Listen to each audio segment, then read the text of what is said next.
बिस्मिल्लाहिर्रहमानिर्रहीम। अस्सलाम वालेकुम दोस्तों, आज की इस वीडियो में मैं आपको बताने वाला हूं how to calculate energy meter multiplication factor by Nadeem.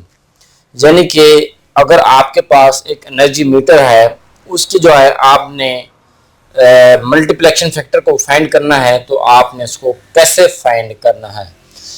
यहाँ पर मैंने कुछ फार्मूलाज लिखे हुए हैं, जैसे कि सीटी करंट ट्रांसफार्मर यूज होता है, उसमें पीटी पोटेंशियल ट्रांसफार्मर यूज होता है। उसमें एग्जांपल के तौर पर मैंने यहाँ पर कुछ डाटा लिखा हुआ है। जो सीटी रेशियो है वो है 150 डिवाइडेड बाय 50।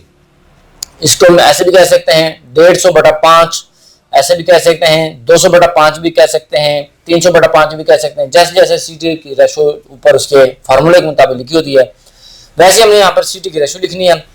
पीटी की रेशियो भी कुछ ऐसी होती है 11 kV डिवाइडेड बाय 110 वोल्टेज। यानी कि 11 kV की पीटी होगी, उसने आपको आउटपुट पर 110 वोल्टेज देने होते हैं, जो कि आपकी मीटरिंग के लिए इस्तेमाल किए जाते हैं। सीटी के बारे में और पीटी के बारे में मैं वीडियो बना चुका हूँ। पीटी और वीटी को वोल्टेज ट्रांसफार्मर कहते हैं और पीटी को पोटेंशियल ट्रांसफार्मर कहते हैं। इन दोनों के बारे में वीडियोस में बना चुका हूँ, वहां पर आपको मिल जाएगी पीटी वीटी में। यहाँ पर सीटी और पीटी का मेंशन क्या हुआ है। चलो चलते हैं इसके दूसरी तरफ, फार्मूले की तरफ। हम इसके वैल्यूज पुट करते हैं और कैसे इसको फाइंड करते हैं। जी दोस्तों, सॉल्यूशन आपके सामने मौजूद है।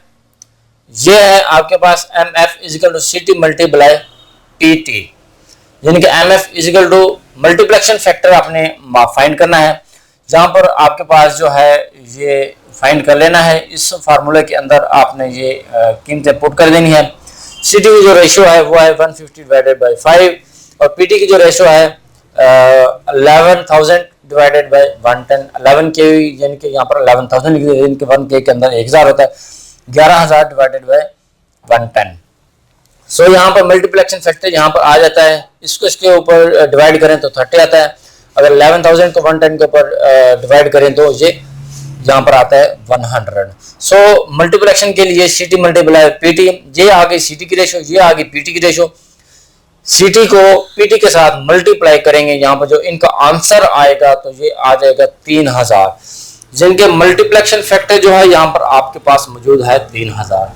अगर आपको कोई कहे कि एनर्जी मीटर का मल्टीप्लेक्शन फैक्टर फाइंड करें तो कैसे फाइंड करेंगे, आप उसे कहेंगे जी जनाब आला सीटी की वैल्यू दें, पीटी की वैल्यू दें, उसके बाद हम आपको मल्टीप्लेक्शन फैक्टर फाइंड करके देंगे। ये फार्मूला आपके जहन में मौजूद होना चाहिए। इसी की मदद से आपने जो है सीटी और पीटी की जो है कीमतें इसी फार्मूले के अंदर पुट करनी है और जहां पर आपने मल्टीप्लेक्शन फैक्टर जो है फाइंड कर लेना है। उम्मीद करता हूं आपको हमारी इस वीडियो की अच्छी तरह से समझ आ गई होगी। आपको हमारी वीडियो कैसी लगी है कमेंट सेक्शन में आके कमेंट जरूर कीजिएगा। मिलते हैं नेक्स्ट वीडियो में। अपना बहुत सारा ख्याल रखिएगा। तब तक के लिए अल्लाह हाफिज।